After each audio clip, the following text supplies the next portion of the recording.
땅에 사니까 이쪽 낙골당에 모시는 게 좋겠다, 이렇게 결정을 했습니다. 그래서 어느 날 그 고향에 이장을 하러 갔었죠. 무덤을 해치고 이제 그 장인어른의 그 유골을 하나하나 조심스럽게 깨끗한 종이 박스에다가 담았습니다. 성인들의 뼈가 206개는 되잖아요. 뼈 하나라도 놓치지 않도록 세심하게 그걸 정성껏 담았죠. 장인어른이 젊었을 때 금리를 하셨던가 봐요. 그래서 그 흔적도 남아있더라고요. 그래서 정성껏 그걸 종이 박스에 담아가지고 차를 타고 서울로 올라왔는데, 그때 그냥 거리가 있어서 깜깜할 때 늦은 시간에 도착을 했습니다. 그런데 이제 그 유골을 보관을 해야 그 다음날 벽제 승화원에 가서 화장을 하도록 그렇게 했거든요. 근데 그걸 보관을 해야 되는데 그게 제 몫이 되었어요. 제가 그 유골을 제 방에다가 모셨어요. 그래가지고 제가 옆에 그 유골을 모시고 잠을 잤는데 또 기분이 어젯밤 같지 않더라고요. 뭐 아무것도 아닌 일인데 괜히 기분이 그랬어요. 여러분,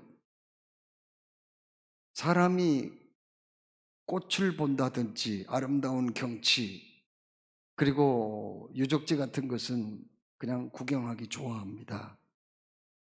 그러나 사람의 시신이나 유골 같은 것은요, 두고두고 보고 싶은 마음이 없어요. 그런데 오늘 우리가 읽은 성경 말씀을 보니까 하나님이 어느 날 에스겔 선지자를 찾아오셨어요. 하나님의 영이 그를 데리고 어디론가 가는 거예요. 에스겔이 따라갔죠. 근데 하나님이 인도하신 골짜기에 도착했는데 보고 싶지 않은 광경을 목격하게 된 거예요. 거기에 엄청나게 많은 유골들이, 하얀 유골들이 깔려 있는 거예요. 얼마나 놀랐는지 몰라요. 앞을 봐도 유골, 뒤에 봐도 유골, 좌우 막 그냥 사람이 죽어서 탈골된 그 유골들이 가득 채워 있었어요. 얼마나 많은 유골들이 있었는지 몰라요. 그래서 그냥 에스겔이 엄청 당황했거든요. 그런데 하나님이 뭐라고 말씀했냐면, 인자야, 이 마른 뼈들이 능히 살 수 있겠느냐, 이런 말씀을 하신 거예요. 이때 이 에스겔은 한 번도 그런 경험을 한 적이 없거든요. 그 마른 뼈들이, 유골들이 다시 살아난다? 그건 상상도 못 해봤거든요. 그래서 그냥 뭐 나는 그걸 믿지 않습니다, 그렇게 말할 수도 없고, 믿습니다라고 말할 수도 없고, 그래가지고 그는 그냥 주께서 아시나이다, 애매한 대답을 하게 되었습니다. 그러면 하나님이 왜 그런 질문을 했을까요? 이 마른 뼈들이 능히 살 수 있겠느냐, 이렇게 물어보신 데에는 하나님의 의도가 거기에 숨어져 있다는 것을 알게 돼요. 그러니까 하나님이 이 유골을, 그러니까 마른 뼈를 다시금 살려내고 싶은 그 의도가 있었다는 것을 엿볼 수가 있는 거죠. 자, 그러면 도대체 이 유골이라는 것은 뭘까요? 여기서 그 골짜기에 널려져 있는 사람의 뼈들이 뭘 말하냐는 거죠. 11절 말씀에 답이 있습니다. 또 내게 이르시되, 인자야, 이 뼈들은 이스라엘 온 족속이라. 그들이 이르기를 우리의 뼈들이 말랐고 우리의 소망이 없어졌으니 우리는 다 멸절되었다 하느니라, 이렇게 말씀했거든요. 여러분, 왜 이스라엘이 이 마른 뼈와 같은 거예요? 이스라엘은 하나님을 잘 섬기고 의지해야 할 택함받은 백성들이 우상 숭배하고 한때는 바알 그 신을 갖다가 자기 국교로 삼은 적도 있거든요. 가나안 종교를 음란하듯 섬겼던 그 사람들이에요. 그래서 하나님이 전쟁을 통해서 징계를 하셨거든요. 바벨론이라는 신흥 제국이 1차, 2차, 3차 침략을 했어요. 그래서 완전히 BC 586년에 패망을 당하고 말았거든요. 예루살렘 성이 불타 없어졌어요. 그리고 그들의 신앙의 중심지였던 예루살렘 성전까지 완전히 불타 없어지고 말았습니다. 그리고는 성전 안에 있는 얼마나 귀한 그 성물들이 있어요. 그 성물들까지 바벨론 사람들이 다 뺏어갔어요. 그것만 한 게 아니에요. 이 사람들은 그 당시 요야긴이라는 사람이 왕이었거든. 이 사람을 사로잡아 가지고 포로로 끌고 간 거예요. 그 사람 혼자만 데리고 간 게 아닙니다. 이미 또 다니엘이라는 사람이 끌려갔죠. 에스겔도 포로로 끌려갔고요. 그리고 그 밖에 거기 이스라엘의 기술자 그리고 지식인들, 왕족, 귀족들 1만 명이 끌려간 거예요. 거기 가서 그들은 어떤 생활을 했나요? 날마다 강제 노역에 시달렸어요. 그들이 과거에는 아무리 신분이 높은 들 무슨 의미가 있어요? 아무리 지식이 많으면 무슨 성이 있어요? 종으로 팔려가는데, 종살이 했는데, 포로들인데 무슨 권리가 있냐고요. 그들은 낮에는 강제 노역에 시달리며 얼마나 고생을 했는지 몰라요. 그러나 그들이 밤이 되면은 모두들 바벨론 강가에 모여서 비파와 수금을 타며 슬픈 노래를 불렀어요. 그리고 예루살렘을 향해서 진심으로 회개하기 시작했거든요. 그러나 그들은 이제는 우리 민족은 끝났다. 어떻게 자기들이 무슨 힘이 있어서 바벨론 그 거대한 제국과 맞서서 싸울 수가 있으며 포로에서 해방받을 수가 있겠어요? 그것은 절망적이었거든요. 그래서 자기 스스로가 우리는 마른 뼈와 같은 사람들이다 이렇게 얘기를 했거든요. 그래서 오늘 여기 말씀에 하나님이 그 에스겔을 골짜기에 데리고 가서 보여주신 것, 그 마른 뼈들은 이스라엘을 의미하는 말씀이었다 하는 겁니다. 그러면 이 뼈들은 이스라엘만 얘기한 게 아니에요. 불신자들을 또한 의미하는 말씀이거든요. 에베소서 2장 1절 말씀에 하나님이 뭐라고 우리에게 말씀하셨어요? 이렇게 말씀하셨습니다. 허물과 죄로 죽었던 너희를 살리셨도다. 무슨 말씀인가요? 우리가 믿기 전에는 다 죽은 목숨들이었어요. 죽은 사람들이었다니까요. 시체였어요. 마른 뼈와 같은 존재들이었다는 거예요. 안 믿는 사람들은 다 그런 사람들이란 말이에요. 그러면 아니 예수 안 믿는다고 해서 어떻게 마른 뼈라고 그렇게 비유를 할 수 있나요? 안 믿는 사람들도 착한 사람들 많이 있어요. 남을 열심히 돕는 사람도 있고요. 양심적으로 나름대로 살려고 노력하는 사람도 있습니다. 예수 안 믿는다고 해서 다 나쁜 사람이에요? 아니죠. 그 사람들 중에도 아주 성실하게 부지런하게 사는 사람들이 많이 있거든요. 어떤 불교 신자는요, 얼마 전에 뉴스에 보니까요, 세상에 자기 재산 수백억을 서울에 있는 어느 대학교에 장학금으로 다 내놨더라니까요. 불교 신자래요. 그리고 참 좋은 일을 했더라고요.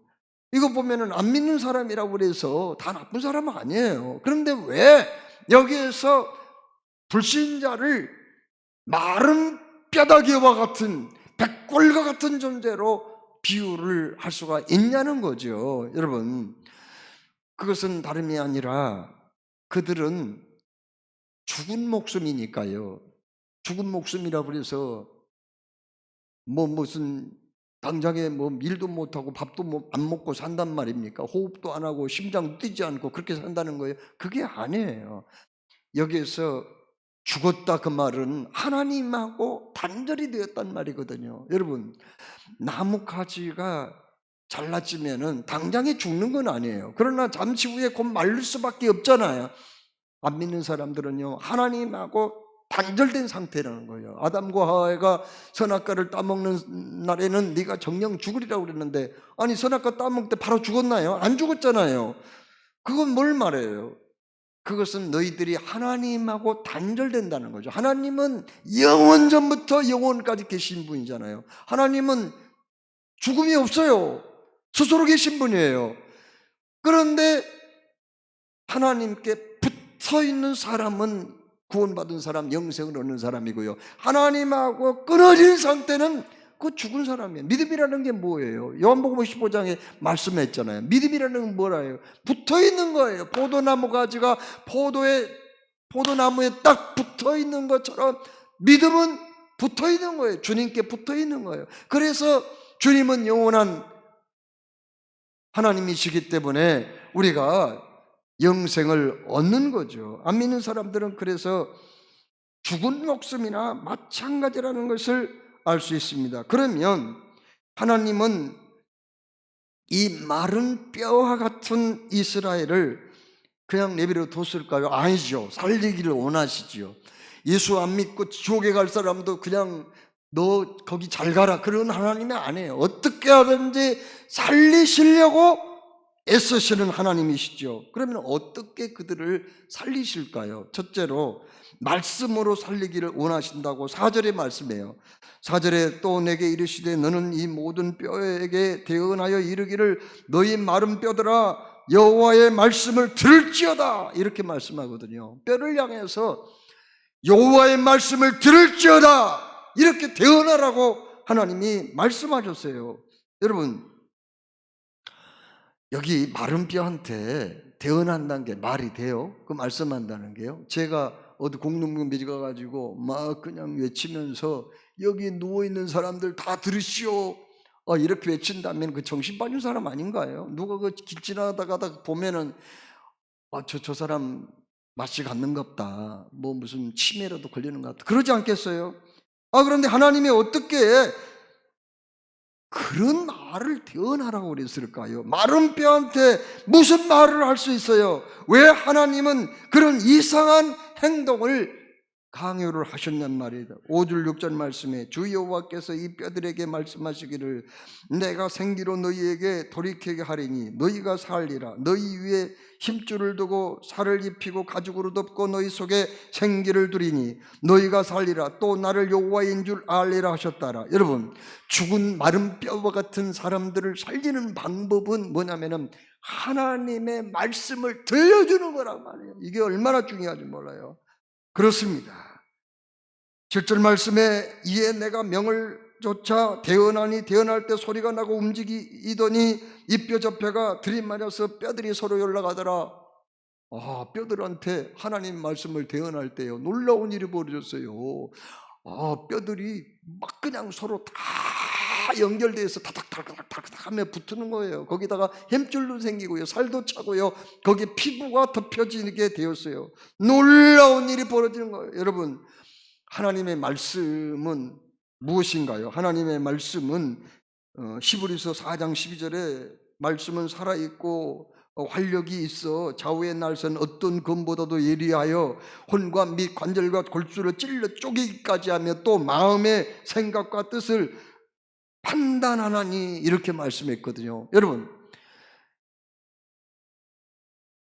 공자의 어록인 논어를 보면은 굉장히 좋은 교훈이 될 만한 그런 얘기가 많이 있어요. 또 불교의 불경의 보아도요 우리 실생활에 도움이 될 만한, 교훈이 될 만한 이야기가 거기 있습니다. 그러나 불경이나 논어는 그건 살아있는 말씀이 아니에요. 오직 하나님의 말씀만 살아있는 말씀이라고 말씀했거든요. 왜 그럴까요? 왜 성경이 살아있는 말씀이냐고요? 그것은 하나님이 살아계시니까요. 불경의 그 얘기를 했던 석가모니는 죽었잖아요. 공자도 73세에 죽었잖아요. 묘가 있단 말이에요. 지금도 죽은 사람들의 말은 그건 그냥 삶 속에서 교훈은 될지 모르지만 그건 생명의 말씀은 아니에요. 하나님의 말씀이 살았다 이 말씀은 하나님은 살아계시기 때문에 이 말씀이 살아있는 거죠. 하나님의 말씀은 살아있기 때문에 참으로 죽은 사람을 살릴 수 있거든요. 또 놀라우게 역사하셔서 치료의 능력도 나타나고요, 사람을 변화시키고요, 또 회복시키는 능력이 있는 줄로 믿습니다. 왜요? 살아계신 말씀이잖아요. 여러분, 예수님께서 진실로 진실로 너희에게 이르노니 죽은 자들이 하나님의 아들의 음성을 들을 때가 오나니 곧 이때라. 듣는 자는 살아나리라. 요한복음 5장 25절에 그렇게 말씀했어요. 어떤 사람이 살아나요? 죽은 사람이 어떻게 살아나요? 하나님의 말씀을 들을 때가 온다는 거죠. 그렇습니다. 하나님의 아들의 음성을 들을 때가 오느니 그 뒤때라. 듣는 자는 살아나리라. 마지막 때에도 우리 예수님이 재림할 때 어떤 일이 벌어져요? 데살로니가전서 4장 16절 17절에 주께서 호령과 천사장의 소리와 하나님의 나팔로 친히 하늘로조차 강림하시리니 그리스도 안에서 죽은 자들이 먼저 일어나고 그 후에 우리 살아남은 자들도 그들과 함께 구름 속으로 끌어올려 공중에서 주를 영접하게 하시리니 그리하여 우리가 항상 주와 함께 있으리라. 아멘. 주의 음성을 듣는 순간이 온다는 거예요. 그때 죽었던 사람, 잠들어 있는 그 육체가 영혼과 하나가 되어서 예수님이 부활한 것처럼 다 살아난단 말이에요. 여러분, 우리가 전도할 때요, 무슨 지식적인 고상한 말로 혹은 논리적인 말로 불신자들을 굴복시키려고 하지 말아야 돼요. 그건 아니에요. 그러면은요, 하나님 말씀을 전해야죠. 어떤 말씀? 여러분이 알고 있는 말씀이요. 하나님이 세상을 이처럼 사랑하사 독생자를 주셨으니 이는 그를 믿는 자마다 멸망하지 않고 영생을 얻게 하려 하심이라. 그 말씀을 전해야죠. 거기에 무슨 옛날 무슨 철학자가 어땠니? 무슨 격언에 어떤 말이 있니? 어느 교과서에 이런 말 있지 않느냐? 그런 소리 필요 없어요. 필요 없단 말이에요. 하나님의 말씀을 듣는 순간에 죽은 사람이 살아나거든요. 에스겔 울적의 마른 뼈들이 언제 살아났어요? 주의 말씀을 들을 때, 하나님의 말씀을 대언할 때 살아났다고 그랬거든요. 그렇습니다. 내가 왜 예수님을 믿는가? 그걸 얘기를 주셔야 돼요. 내가 왜 신앙을 갖고 있냐는 말이에요. 왜 내가 하나님을 의지하며 살고 있는가? 그 얘기를 해줘야 된다는 거예요. 하나님의 말씀, 내가 진실로 진실로 내게 이르니 내 말을 듣고 또 나 보내신 이를 믿는 자는 영생을 얻었고 심판에 이르지 아니하나니 사망에서 생명으로 옮겼느니라. 아멘. 지금까지 신앙생활하면서 여러분이 몇 마디 하나님의 말씀도 몰라요? 아시잖아요. 그걸 전하시라는 거예요. 내가 왜 오늘날까지 변함없이 뒤돌아보지 아니하고 자르나 우러나 치추지 아니하고 예수 믿고 있는가? 오늘 주일날이라잖아요. 많은 사람들은 자기 취미 활동을 위해서 어디론가 갔을 거예요. 등산 간 사람, 또 한적한 해안에 놀러 간 사람, 혹은 스포츠 경기장에 간 사람 많이 있을 거예요. 여러분 왜 여기 와 있어요? 왜 귀중한 시간에 여기 오셔서 예배하시냐고요? 이유가 있을 거 아니에요. 그걸 얘기를 하시란 말이에요. 그 말씀을 듣는 순간에 다 쉬운 말 아는 얘기를 하시더라도요, 하나님이 택하신 구원받은 사람은요, 귀를 열어주세요. 하나님이 그걸 듣게 하신다니까요. 그래서 그가 예수님을 믿을 사람은 그래서 다 믿는 거예요. 우리도 그렇게 해서 예수 믿은 거 아니에요. 여러분, 무슨 고상한 말 듣고 논리적인 언어로 혹은 학문적인 깊이 있는 말 듣고 우리가 감동받아 예수 믿은 건 아니잖아요. 여러분, 주의 말씀 대언할 때 그것들이 살아나기 시작했다는 거 아니겠습니까? 그러나 에스겔이 하나님 말씀을 대언했지만 그것으로 모든 게 완성된 건 아니에요. 하나님이 그 마른 뼈를 살리는 또 한 가지 방법이 있습니다. 말씀 말고 또 뭐예요? 하나님이 마른 뼈를 살리기 위하여 한 가지 또 사용한 그것은 8절에 내가 또 보니 그 뼈에 힘줄이 생기고 살이 오르며 그 위에 가죽이 덮이나 그 속에 생기는 없더라, 그렇게 말씀했거든요. 생기가 필요한데 생기가 없었어요. 그렇습니다. 아직 생기가 없어서 사람 모양만 하고 있었거든요. 그래서 생기가 필요했던 거죠. 9절과 10절 말씀에 또 내게 이르시되 인자야 너는 생기를 향하여 대언하라. 생기에게 대언하여 이르기를 주 여호와의 말씀에 생기야 사방에서부터 와서 이 사망을 당한 자에게 불어서 살게 하라 하셨다 하라. 이에 내가 그 명대로 대언하였더니 생기가 그들에게 들어가며 그들이 곧 살아나서 서는데 극히 큰 군대더라. 결국은 마른 뼈가 군대가 되었어요. 그런데 뭐 때문에요? 생기가 그 속에 들어갔다는 거예요. 여러분, 생기가 무엇인가요? 여기 생기가 뭐냐고요? 누아흐라는 그 히브리어 생기라는 말은 무슨 뜻이냐면 바람이라는 의미도 있고요, 그 영이라는 뜻이 있거든요. 이건 곧 14절 말씀에 이것은 내가 또 내 영을 너희 속에 두어 너희가 살아나게 하고 이렇게 말씀했거든요. 하나님의 영이 뭡니까? 하나님의 영은 곧 성령이신 줄로 믿으시기 바랍니다. 어떤 사람은요, 자기는 귀신을 믿는데요, 그런데 하나님은 안 믿는데요. 어찌 귀신을 믿게 됐냐고 그랬더니 자기 신체 가운데 어떤 사람이 귀신 들려가지고 일주일 동안 잠을 안 자더래요. 어떻게 일주일을 잠 안 자고 사는지 모르겠대요. 막 일주일 동안 잠을 안 자고 그냥 입에 담을 수 없는 욕설을 퍼붓고 저주를 하고 때로는 막 그냥 그 살림살이를 때려 붓고 이런 짓을 하더래요. 가끔은 또 집에만 있으면 괜찮은데 뭐 밖으로 자꾸 뛰쳐나가려고 해요. 가끔은 밖으로 나갈 때 옷을 벗고 나가려는 판에 골치 아팠다는 거예요. 막 그냥 가족들이 몇 명이 달라붙어가지고 붙잡아도 막 부딪혀버리면 그냥 누두둑 떨어지기도 하고, 하여튼 눈이 밝게 충혈돼가지고 그 귀신 들려가지고 얼마나 힘들었는지. 자기는 그 모습을 봤대요. 귀신은 있다는 거예요. 그러나 하나님은 없대요. 자기는 하나님을 안 믿는다는 거예요. 참, 귀신은 믿는데 왜 하나님을 안 믿어요? 참나 기가 막힌 사람이 있더라고요.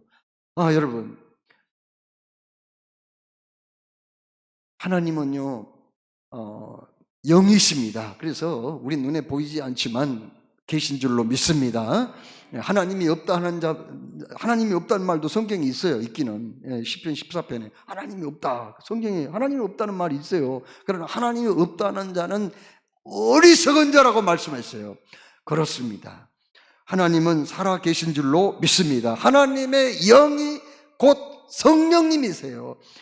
예수를 믿으려면요 성령께서 들어와야 돼요. 그 사람 속에서 그 성령께서 우리 속에 이미 들어왔기 때문에 우리도 예수님을 믿고 구원을 받은 줄로 믿습니다. 예수님의 12제자들이 예수님 따라다니면서 얼마나 많은 기적을 체험했어요. 하나님 말씀을 얼마나 많이 들었어요. 그러나 예수님이 막상 원수들에게 붙잡히자 뿔뿔이 다 흩어져 버리고 숨어버립니다. 한두 명 예수님 뒤를 멀찍이 따라간 사람이 있었지만은 하찮은 사람들 앞에서 예수님을 3번씩이나 모른다고 부인까지 했잖아요.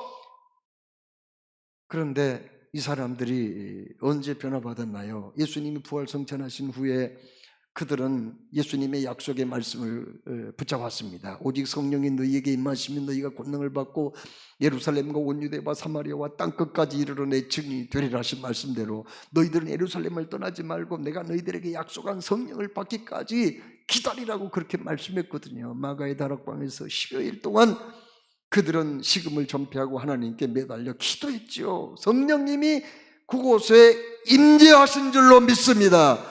그때부터 그들의 인생은 완전히 달라졌어요. 거리에 나가서 생명을 내걸고 너희가 죽였던 예수는 다시 살아나셨느니라 이걸 외쳤어요. 산헤드린 공의의 권력자들이 붙잡아가지고 매를 때리고 제발 너희들 그 소리를 좀 하지 말아달라 이렇게 말했을 때 베드로와 요한이 뭐라고 그랬던가요? 하나님 앞에서 너희 말 듣는 것이 옳은지 하나님의 말씀을 듣는 것이 옳은지 너희들 스스로 판단하라.